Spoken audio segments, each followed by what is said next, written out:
আজকে কোনো tips ট্রিক্সের video নয়, আজকে আপনাদের একটি রিয়েল লাইফ স্টোরি শোনাবো যা আপনাদের মনুষ্যত্ব বোধ বৃদ্ধি করবে এবং একজন ভালো মানুষে পরিণত করবে। গল্পটা হলো ব্রাজিলে সে সময় চলছিল দাঙ্গা, ফলে পুরো দেশ জুড়ে কারফিউ চলছিল, মানুষ বাইরে যেতে পারছিল না। এর পাশাপাশি খাদ্য সংকটও দেখা দেয়। ধনীরা খাদ্য সঞ্চয় করে রেখেছিল, কিন্তু যারা গরিব তাদের অনাহারে দিন কাটছিল। এরকমই একটি শহরের এক অনাথ আশ্রমের সঞ্চিত করা খাদ্য শেষ হয়ে গিয়েছিল। বাচ্চারা 5 দিন ধরে কিছুই খেতে পায়নি। এর মধ্যে একটি ছেলে একদিন খিদের জ্বালায় শহরের রাস্তায় বেরিয়ে পড়ে।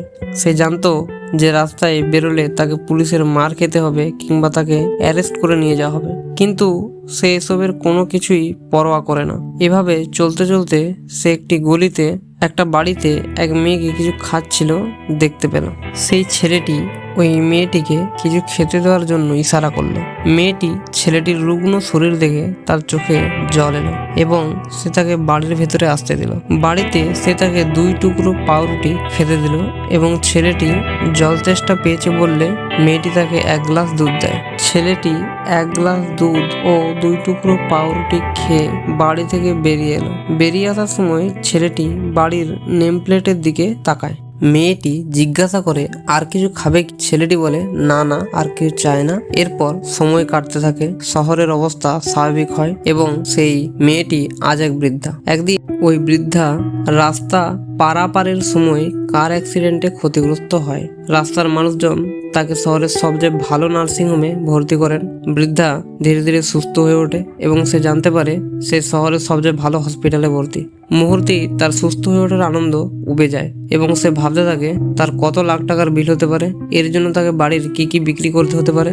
ধীরে ধীরে ডিসচার্জের দিন আসে এবং তিনি তার বিলটি চেক করতেই দেখতে পান কেউ একজন তার বিল পেমেন্ট করে দিয়েছে এবং সেখানে বড় বড় করে লেখা আছে 1 গ্লাস দুধ ও 2 টুকরো পাউরুটির জন্য আপনাকে অসংখ্য ধন্যবাদ। তিনি নার্সকে জিজ্ঞাসা করলে জানতে পারেন নার্সিংহোমের মালিক নিজে সেই বিলটি পেমেন্ট করেছেন। তার চোখ দিয়ে অঝরে জল পড়তে থাকে। তিনি নার্সকে বলেন যে তিনি নার্সিংহোমের মালিকের সাথে দেখা করতে চান। তার সাথে দেখা হওয়ার পর তিনি তাকে কাঁদতে কাঁদতে জিজ্ঞাসা করেন আপনি কে যে আমার এত টাকার বিল পেমেন্ট করে দিলেন? নার্সিংহোমের মালিক তাকে প্রণাম জানায় এবং বলেন আমি হলাম সেই ছেলেটি যে আজ থেকে অনেক বছর আগে দাঙ্গার সময় খিদের জ্বালায় এই শহরের কোনো এক গলিতে আপনার বাড়ির সামনে এসে দাঁড়ায়। অনেকদিন না খেয়ে থাকার পর আমি ভেবেছিলাম আমি হয়তো আজ মারাই যাব। পুলিশের ভয়কে উপেক্ষা করে অনেক চেষ্টার পরেও একটু খাবার পাইনি। আপনি সেদিন আমায় নিজের বাড়িতে ঢুকিয়ে 1 গ্লাস দুধ ও 2 টুকরো পাউরুটি খেতে দিয়েছিলেন। সেদিন আমি নতুন জীবন পেয়েছিলাম শুধুমাত্র আপনারই জন্য। আমি সেদিন বাড়ির নেম প্লেটটা দেখে আপনার নামটা মনে রেখেছিলাম। সফল হওয়ার পর আপনাকে অনেক খুঁজেছিলাম, কিন্তু আপনাকে খুঁজে পাইনি এবং কখনো ভাবতে পারিনি যে আপনার সাথে আমার এরকম অবস্থায় দেখা হবে। আপনার আই কার্ডটা দেখে আমি আপনাকে চিনতে পারি। আমি প্রার্থনা করছিলাম যে মানুষটা আমার প্রাণ বাঁচিয়েছে ভগবান যেন তার প্রাণ রক্ষা করে। বৃদ্ধার চোখের জল যেন থামতেই চায় না। কাঁদতে কাঁদতে সে বলল সেই 1 গ্লাস দুধের বদলে এত লাখ টাকার বিল।